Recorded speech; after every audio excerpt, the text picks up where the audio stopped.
Allez, dans moins de 2 heures maintenant, l'Euro 2016 démarre. Les Bleus vont entrer en scène. Ils vont affronter sur la pelouse du Stade de France la Roumanie pour ce match de poule. Cette compétition, vous le savez, qui s'ouvre dans un climat particulier en France, dans un climat de grève.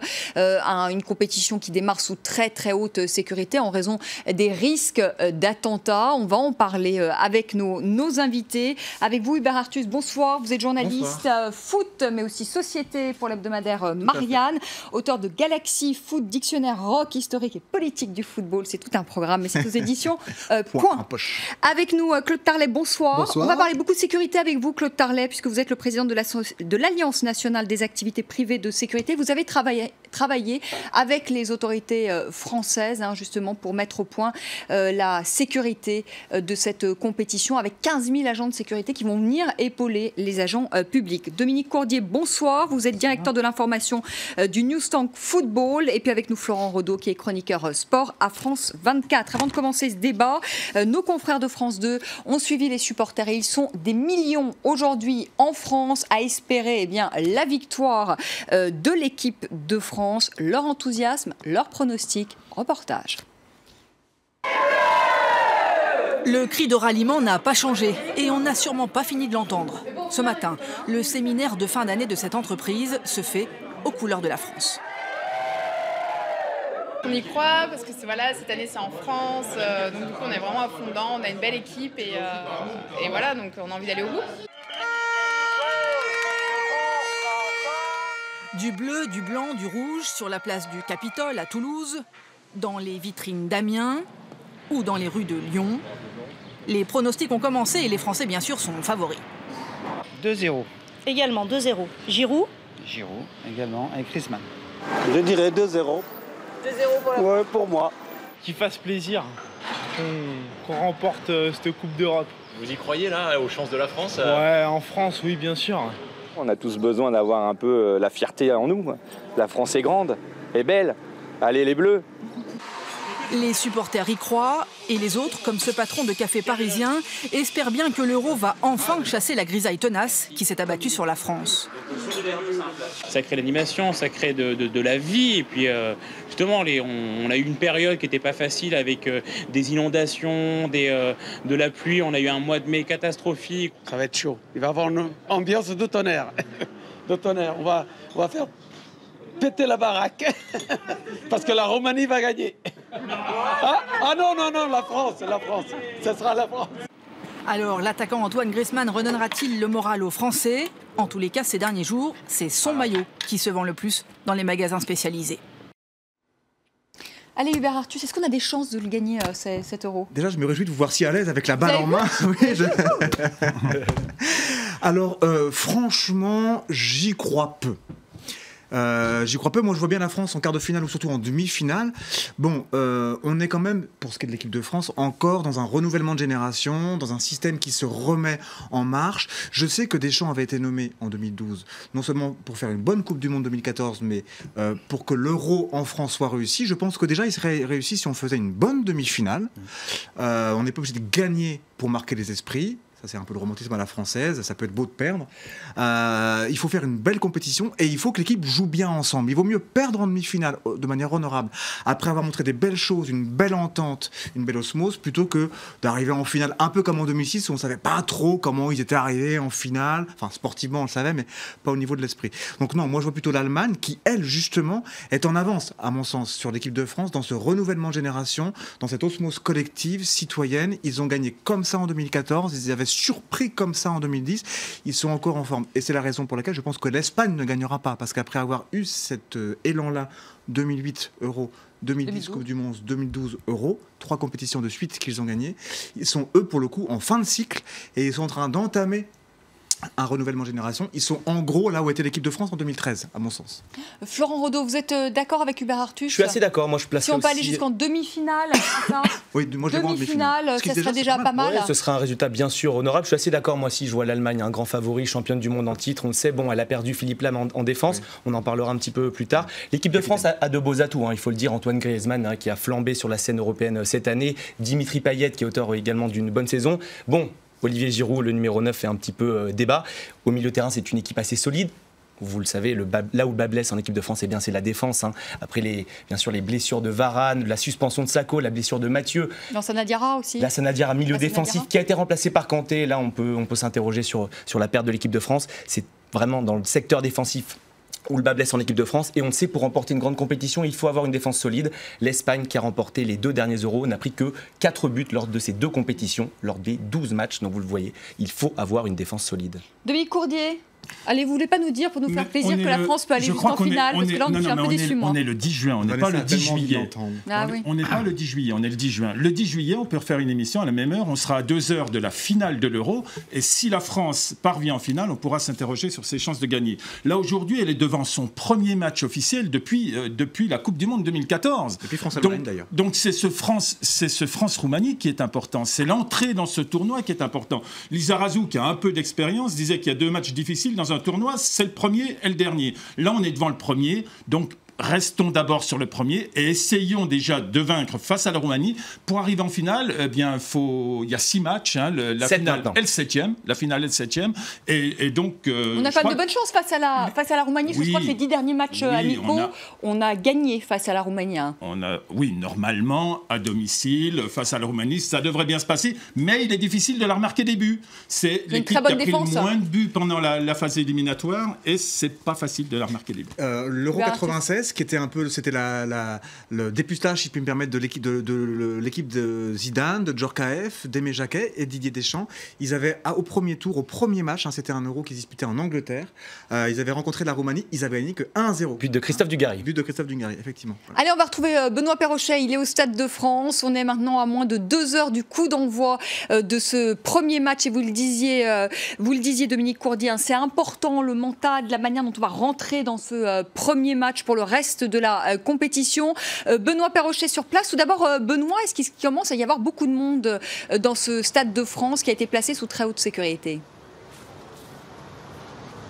Oh oui, il y a déjà beaucoup de monde, Vanessa. Vous savez que les autorités avaient demandé aux supporters pour ce match d'ouverture d'être présents le plus tôt possible. Les portes du Stade de France ont ouvert 3 heures avant la rencontre, à 18h. Et ça y est, on peut vous le dire, cette équipe de France, elle vient d'arriver ici pour ce match d'ouverture. Guy Stéphane et Didier Deschamps. Guy Stéphane, c'est l'adjoint de Didier Deschamps.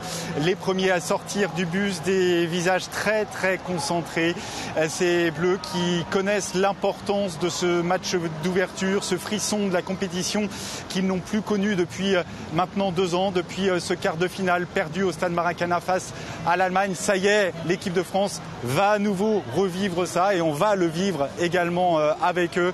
Donc beaucoup de supporters, évidemment, ici le Stade de France ce soir sera plein. Sachez qu'il y aura un petit quart d'heure de cérémonie d'ouverture avec en guest star David Guetta, le DJ français qui a donné un concert inaugural pour ouvrir la fan zone hier au pied de la Tour Eiffel devant 82 000 personnes. Ils seront au moins autant ce soir au Stade de France. Il y aura également 600 danseurs. Le thème de cette cérémonie d'ouverture, bienvenue en France, 600 danseurs, des danseuses du French Cancan, la patrouille de France. Voilà un Stade de France en bleu, blanc, rouge ce soir. Mais avant de se rendre au Stade de France, un mot sur la sécurité et sur le parcours type du supporter, puisque vous savez qu'il y a énormément de barrages, beaucoup de sécurité, 1100 policiers déployés autour du Stade de France. Un premier filtrage sur la route du stade à la sortie du métro. Un deuxième filtrage avec des agents de sécurité et des policiers armés avec les premières palpations, les vérifications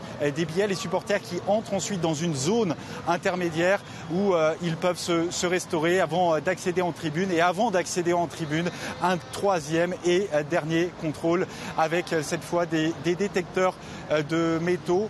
Tout a été fait au niveau des forces de l'ordre, au niveau de la sécurité pour que ce match d'ouverture se passe sans problème.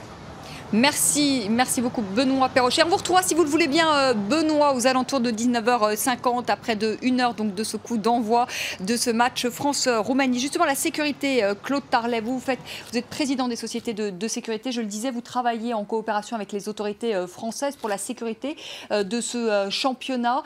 Ce soir, ce qu'on peut dire en tout cas sur Paris, c'est que l'ensemble des effectifs sont déployés au Stade de France et au pied de la Tour Eiffel, là où se trouve la fan zone. Alors ce soir, en effet, tous tous les effectifs sont déployés. Alors nous y travaillons depuis plus d'1 an et demi. Il est vrai qu'au moment où nous avons commencé à mettre en place ce dispositif en lien avec l'État, nous ne vivions pas la situation que nous vivons aujourd'hui. La menace terroriste n'était pas aussi présente. Les mouvements de société que nous vivons n'étaient pas présents. Le hooliganisme fait partie évidemment des préoccupations.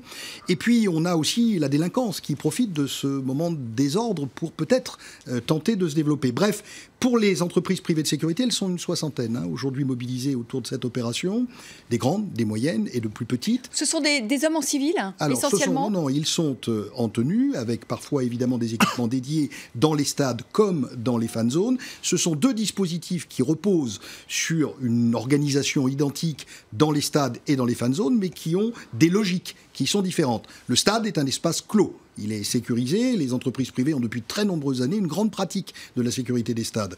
Elles n'ont pas toujours été suffisamment écoutées et entendues, mais en tout cas, elles ont réussi à faire en sorte qu'avec l'appui du ministère de l'Intérieur, un certain nombre de dysfonctionnements soient corrigés et ajustés. 1300 personnes au Stade de France. Comment on sécurise justement ce Stade de France, 1300 personnes? Alors, votre reportage le dit très clairement. Un premier niveau, un cordon, si je puis dire, de sécurité publique, police, gendarmes essentiellement, et militaires pour partie.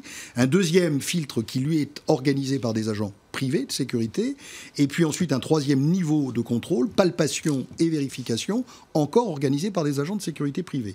Ce qui relève du maintien de l'ordre dépend de l'État et de l'État seul, et ce qui relève du contrôle et de la prévention à l'intérieur de l'enceinte relève des entreprises privées de sécurité privée. Donc il n'est pas question pour nous d'être présents sur un terrain autre que celui de l'organisation du filtrage et du contrôle à l'intérieur des stades. La police et la gendarmerie, les militaires sont en appui important. Nous avons le même phénomène, mais nous y reviendrons tout à l'heure dans les fan zones. Mais dans les fan zones, c'est plus complexe, parce que ce sont des espaces qui sont privés à l'intérieur d'un espace public. Tout est clos, tout est sécurisé, des moyens importants ont été dégagés, mais bien évidemment, compte tenu de la situation que nous vivons, le risque peut exister. En tout cas, nous faisons le maximum pour qu'il soit limité. Dominique Courdier, vous voulez réagir? Je voulais demander à Claude Tarlet, il avait été dit il y a quelques semaines, quelques mois, que les compagnies de sécurité privées avaient du mal à recruter. Est-ce qu'elles ont pu recruter à temps? Est-ce que le personnel est suffisamment formé pour accomplir les tâches qu'on leur demande? 13 000 personnes sur le terrain, 8 500 dans les stades, un petit peu plus dans les fan zones. Les dispositifs sont ajustés. Nous avons préparé en réalité ces effectifs depuis plus d'1 an. Des modules de formation spécifiques ont été organisés.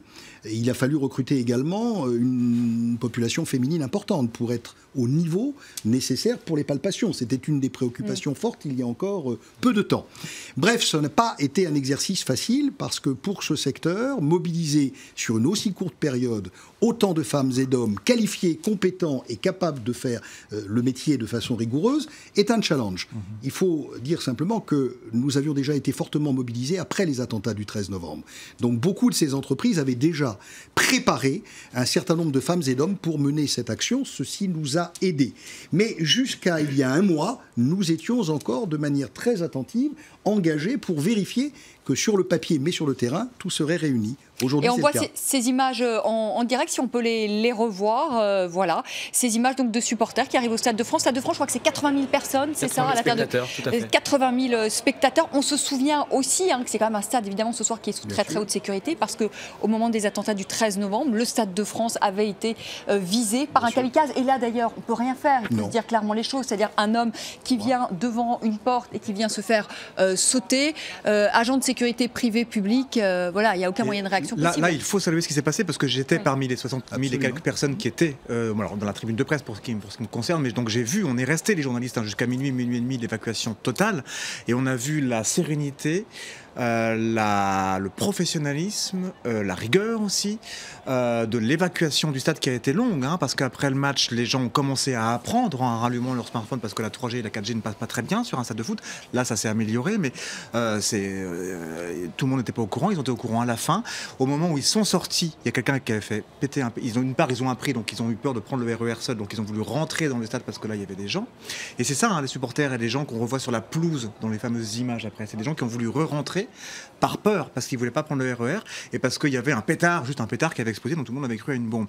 Et à ce moment-là, on a vu les stadiers, les forces de l'ordre, les personnels de sécurité privée, qui a, dans une grande sérénité, en 1h30, fait sortir de la pelouse, puis du stade, puis de l'enceinte, et puis de la place du lieu les 30 000 ou 40 000 personnes qui étaient rentrées. C'était saisissant à voir. Vous mettez là en évidence le fait qu'il y a quand même depuis quelques années une coopération très forte aujourd'hui entre police, gendarmes, militaires, policiers d'ailleurs municipaux également, dans les villes qui accueillent des compétitions et des fan zones, et la sécurité privée. Donc c'est une architecture qui a petit à petit au fil des années... Qui est nouvelle d'ailleurs. Qui est nouvelle, c'est-à-dire que la sécurité privée... Il n'y avait pas en 98 par Non, exemple. pas du tout. En 98, la sécurité privée ne représentait pas un tel poids dans la société, et le lien de partenariat, de confiance avec l'État n'était pas à ce niveau. Aujourd'hui, 170 000 personnes vivent quotidiennement dans cette filière de la sécurité privée. Et c'est donc une force importante. Alors on peut s'interroger sur l'opportunité de disposer effectivement d'une telle filière.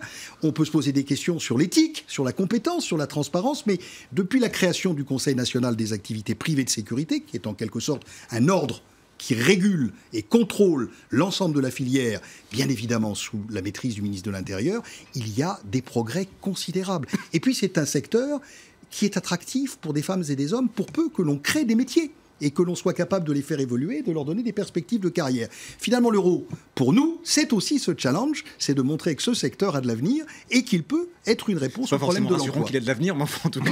Et dans la société, malheureusement, il faut être lucide, ni angélique, ni anxiogène, dire la vérité, ce secteur, malheureusement, a de l'avenir. Je vais vous donner, Florent Renaud, la parole. On va faire une petite pause, si vous le voulez bien. 2 points ce soir, hein. C'est le Stade de France, 80 000 personnes donc, pour assister dans 1h30 maintenant à cette rencontre France-Roumanie. Et on va parler de l'aspect sportif dans un instant, parce que la France, finalement, elle est quand même dans un bon groupe. On va quand même Vous voulez les voir gagner. Un groupe à sa portée. Oui, mais je veux l'avoir gagné, cette France. Voilà, les images en direct du Stade de France. Et puis l'autre point à Paris, pour ceux qui ne peuvent pas aller au Stade de France, eh bien, c'est au pied de la Tour Eiffel. C'est cette fan zone, c'est donc cet espace privé dont vous nous parliez à l'instant, Claude Tarlet, et qui peut accueillir 90 000 personnes. Absolument. Et ce soir, qui sera également sous très haute sécurité, 90 000 supporters qui pourront suivre cette rencontre France-Roumanie sur écran géant. Et on va en parler du sport et des chances de l'équipe de France et de sécurité également, du hooliganisme, parce qu'on apprend ce soir eh bien, qu'il y a eu encore des affrontements entre des supporters anglais et la police à Marseille ce soir. A tout de suite.